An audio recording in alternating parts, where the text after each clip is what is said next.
महाराष्ट्रातील संपूर्ण आमच्या लाडक्या बहिणींना रक्षाबंधनच्या मी हार्दिक शुभेच्छा देतो।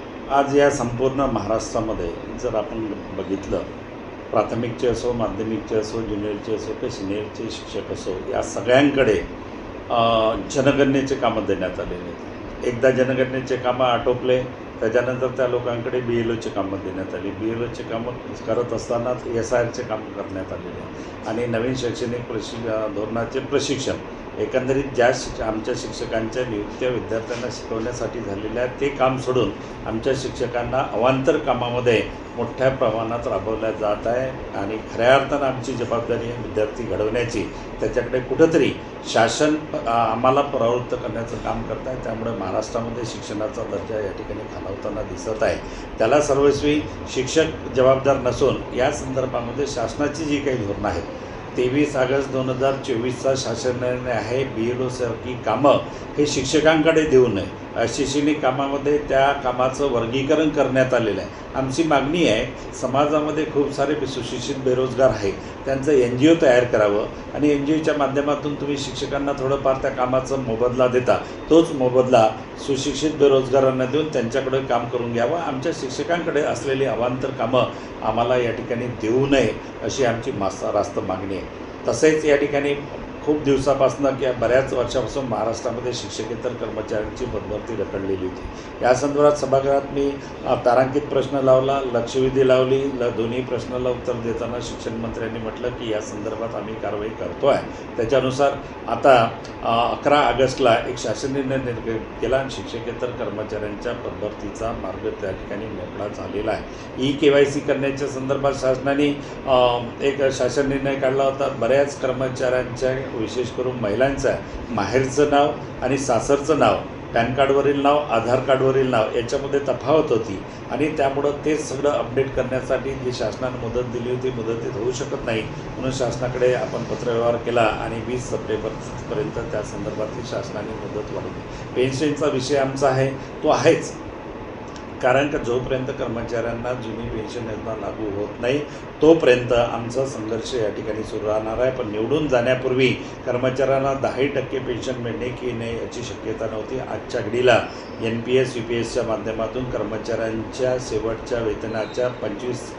वर्ष डिडक्शन झालं असेल तर 50,000पर्यंत पेन्शन मिळण्याची शाश्वती निर्माण झालेली आहे। जे आजच्या घडीला 10% मिळेल किंवा नाही याची शाश्वती नव्हती। मी निवडून गेल्यानंतर मात्र ती पेन्शन 50%पर्यंत मिळण्याची शाश्वती निर्माण झालेली आहे। परंतु आमचा लढा हा जुन्या पेन्शनसाठी आहेच।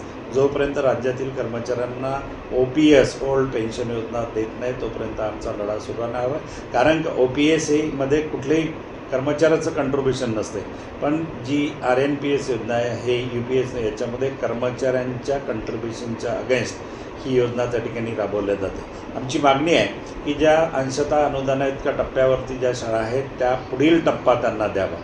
ज्या त्रुटीमध्ये होत्या त्या शाळांची त्रुटीपूर्तता झाली असेल तर त्यांना टप्पा लागू करावा, याच्यासाठी वारंवार आम्ही आंदोलन करतो आहोत। यावर्षीसुद्धा 7 आणि 8 जुलैला पावसाळी अधिवेशनामध्ये मुंबईला आंदोलन केलं आणि मागच्या वर्षीसुद्धा केलं। मागच्या वर्षी 970 करोड देत असताना शासनाने म्हटलं की यापुढे तुम्हाला आंदोलन करण्याची पाळी येणार नाही। परत आम्हाला यावर्षी आंदोलन करावं लागलं, परंतु आंदोलनाच्या माध्यमातून त्यांनी फक्त आश्वासन दिलं, कुठल्याही निधीची तरतूद केली नाही, शासन निर्णय काढलेला नाही। त्यांनी म्हटलेलं आहे की 1 एप्रिल 2027पासून देऊ, परंतु जोपर्यंत शासन निर्णय निघत नाही तोपर्यंत शासनाचं काही खरं नाही। त्रुटीतल्या शाळा, त्रुटीपात्र शाळा, त्रुटी असलेल्या टप्पावाढ अनुदानाच्या संदर्भातली प्रक्रिया शासनाने वेळेत करावी। 10-20 ते शाश्वती प्रगती योजना लागू करावी।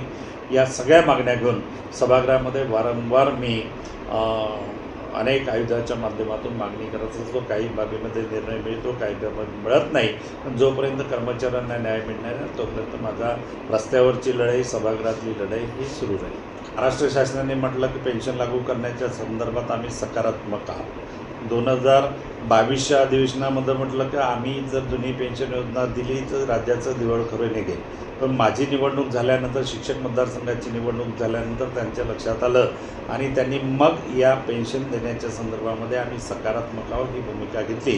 परंतु आमची मागणी आहे की तुम्ही नवीन पेन्शन योजनेमध्ये निवड सुधारणा केलेल्या आहे, त्याच्यावर आम्ही समाधानी नाही. आम्हाला 1982ची कुटुंब निवृत्ती वेतन योजना जशीच्या तशी पाहिजे. 1 नोव्हेंबर 2005 नंतर लागलेले 1 नोव्हेंबर 2005 पूर्वी लागले 100% अनुदानाचा टप्पा नंतर आला असेल. या संदर्भामध्ये सुद्धा सुप्रीम कोर्टात केस सुरू आहे. सुप्रीम कोर्टामध्ये महाराष्ट्र गव्हर्नमेंटने पॉझिटिव्ह ॲफिडेविट द्यावं, जेणेकरून कर्मचाऱ्यांना ती पेन्शन योजना लागू होईल. आणि रास्त मागणी आहे त्यांच्यावरती फार मोठा अन्याय झाला. 1 नोव्हेंबर 2005 पूर्वी नियुक्ती 100% अनुदानानंतर यांच्यावरती खऱ्या अर्थानं फार मोठा अन्याय झालेला आहे. त्यांना खऱ्या अर्थानं शासनाने आणि इतरही कर्मचाऱ्यांना न्याय द्यावा अशी आमची मागणी आहे.